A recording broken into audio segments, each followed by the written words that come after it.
సంఘమా, మీకందరికీ కూడా ప్రభు పేరిట నా వందనాలు చెల్లించుకొంచున్నాను. దేవుడు మరలా ఈ 2026వ సంవత్సరము 2వ నెల ఈ 2వ వారంలో మనలందరినీ కూడా ప్రవేశపెట్టినందుకు దేవునికి వందనాలు చెల్లించుకొంచున్నాము, మనం అందరము కలిసి.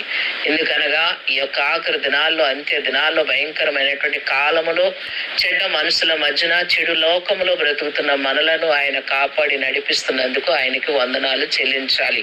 అయితే 2వ వారం పునరుత్థాన దినం, దేవుని సన్నిధికి వెళ్ళవలసిన దినం. ఆయన సన్నిధికి వెళ్ళాలి, ఆయనతో మహిమపరచాలి, ఆయన నామములో ఆరాధన చేయాలి.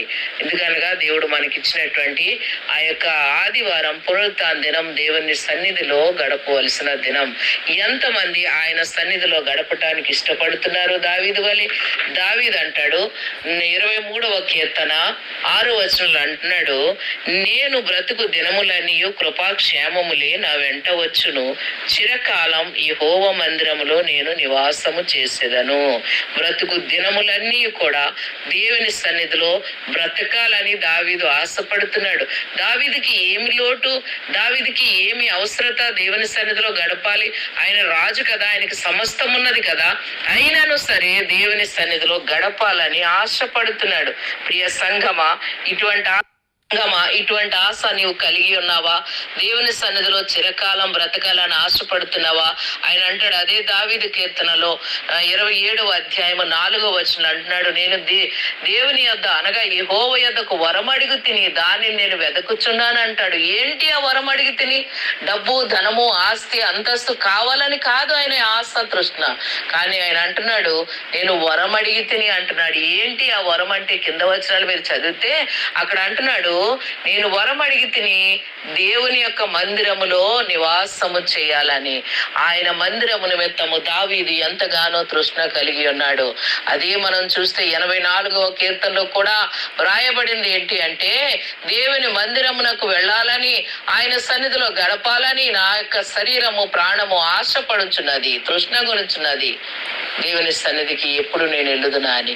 ఇక దేవుని సంఘమా, దేవుని బిడ్డలమని పేరు చెప్పుకున్నట్టే కాదు గాని దేవుని సన్నిధిని మనం కలిగి ఉండాలి.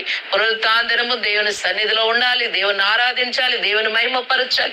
పాత నిబంధన కాలములోనైతే విశ్రాంతి దినమున ఎటువంటి పని చేసుకున్నా సరే రాళ్లతో కొట్టి చంపేసేవారు. అది పాటించవలసిందే. ఈ రోజున దేవుడు మనకు కృపకాలమునిచ్చాడు. ఆయన మరణము నాకు అప్పచెప్పాడు.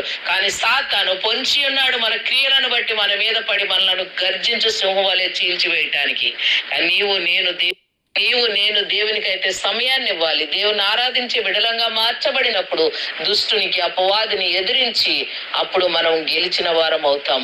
రండి, రేపటి దినాన్న ఆదివారం ప్రతి ఒక్కరము కూడా ఆయన సన్నిధికి వెళ్ళి ఆయన మహిమ పరచుచు, ఆయన ఆరాధించుచు, ఆయన కొనియాడుచు, ఆయన సన్నిధిలో నుండి వచ్చే దీవెనతో మనం అందరం నింపబడదాం. అటువంటి దీవెన, అటువంటి కృప దేవుడు మనకు అందరికి అనుగ్రహించి నడిపించును గాక. ఆమేన్. రాజా నీ సన్నిధిలో నేనుంటానయ్యా, మనసారా ఆరాధించు బ్రతికేస్తానయ్యా. రాజా నీ సన్నిధిలో నేనుంటానయ్యా, మనసారా ఆరాధిస్తూ బ్రతికేస్తానయ్యా. నేనుండాలేనయ్యా, నీ బ్రతుకాలేనయ్యా, నేనుండాలేనయ్యా, నీ బ్రతుకాలేనయ్యా. నీవే లేకుండా నేనుండాలేనయ్యా, నీ తోడే లేకుండా నే బ్రతుకాలేనయ్యా. నీవే లేకుండా నేనుండాలేనయ్యా, నీ తోడే లేకుండా నే బ్రతుకాలేనయ్యా. రాజా నీ సన్నిధిలో నేనుంటానయ్యా, మనసారా ఆరాధిస్తూ